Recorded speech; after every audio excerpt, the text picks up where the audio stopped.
The world is now talking about one of the most intriguing and frankly bold ideas coming out of the White House. President Donald Trump's renewed push to acquire Greenland for United States national security. It's not as outlandish as it might sound at first. So let's break it down step by step using the facts on the ground, or should I say on the ice.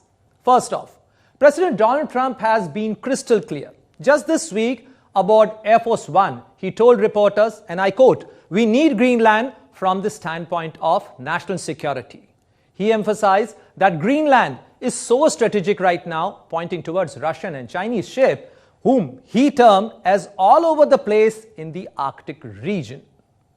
So, this isn't new for President Donald Trump. He floated this idea way back in 2019 as well, during his first term. And again, after his re-election in 2024, calling ownership an absolute necessity for national security and freedom worldwide. So this is what President Donald Trump is claiming. But the question arises, why Greenland? It's not all about real estate bragging rights. It's about geography, strategy, and staying ahead of the US adversaries. Let's start with the map. And let me open this map because it's not the MacArthur map. You might remember the map from the school, which distorts the pole. In this 3D map or the polar view map, Greenland, which is this part, sits in the middle of the shortest path called the Great Circle routes from Russia's Kola Peninsula to the continental United States. So let me show you on the map, this map, because here you will be able to understand that what exactly we are referring to. So here is the map, and here this part is Greenland, and the Kola Peninsula, which we are referring to, is this region. So this is Kola Peninsula. Let me enlarge it, and this Kola Peninsula is the base for the Russian Navy. The Kola Peninsula, that's the Russia's powerhouse in the north and home for the northern fleet of the Russian Navy, where there are submarines. Russian Navy has base, and majority of their nuclear-powered ballistic missiles and their submarines are placed there. Kola Peninsula, this portion here, you can really see that where exactly is the Kola Peninsula. This is the kind of map, you know, this is the 2D map, the two-dimensional map. And here, they sit right across the Finland and Sweden, just adjacent to that. And this is the Barents Sea. But here, when you see the shortest circle route which we are talking about is actually a route which can, from this Kola Peninsula, they can fire up to the continental part of the US or the US mainland via this route, because this is the Arctic pole, this is the Arctic Sea, and the ICBM, the intercontinental ballistic missile, and their testing sites like pellets are also in this region. So here you can see the difference or the distance. The distance between Russia and United States is very short here. And that is the reason why President Donald Trump thinks that it is important to shoot down any ICBM coming towards the United States at this region. And that's why he wants the Greenland.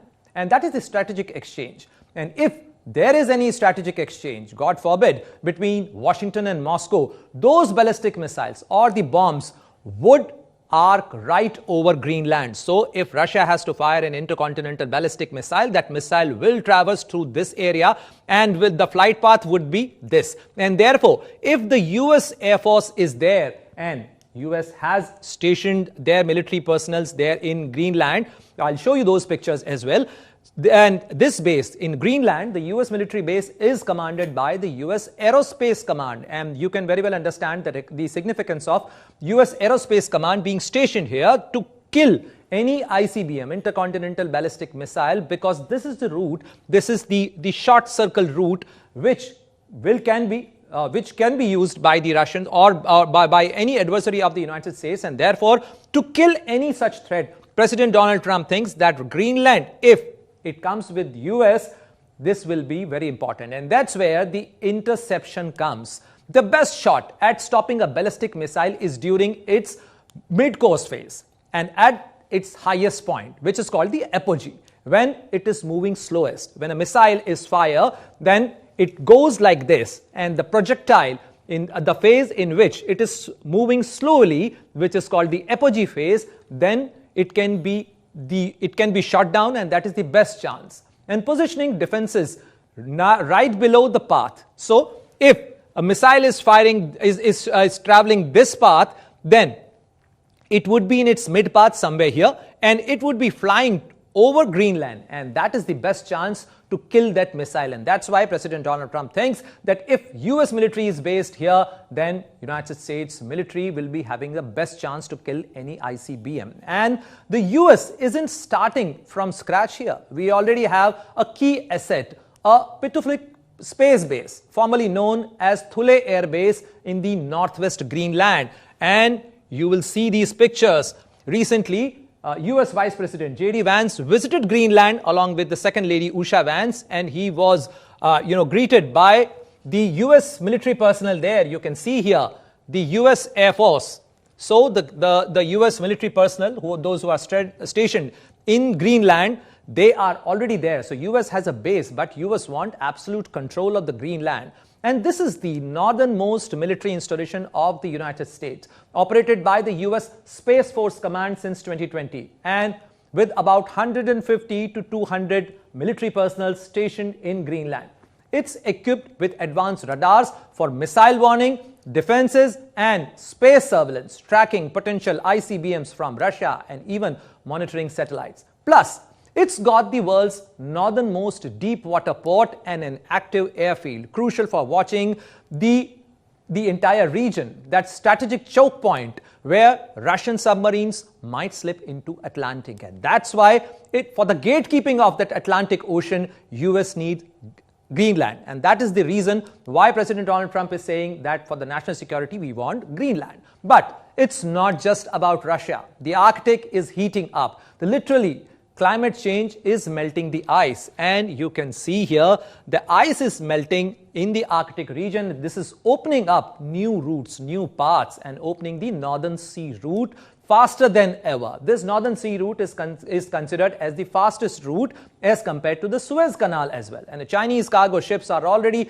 sailing this path to European ports like Flextove near the Rotterdam in Netherlands, cutting transit time to 18 to 20 days, half the Suez Canal route. And without those Suezmax size limits, because Suez Canal has a size limit for the ships, and here in the northern Arctic route, there is no size cap, and therefore the bigger container ships, bigger cargo ships of the Chinese exports can travel through this route. And this boosts China's EU trade big time.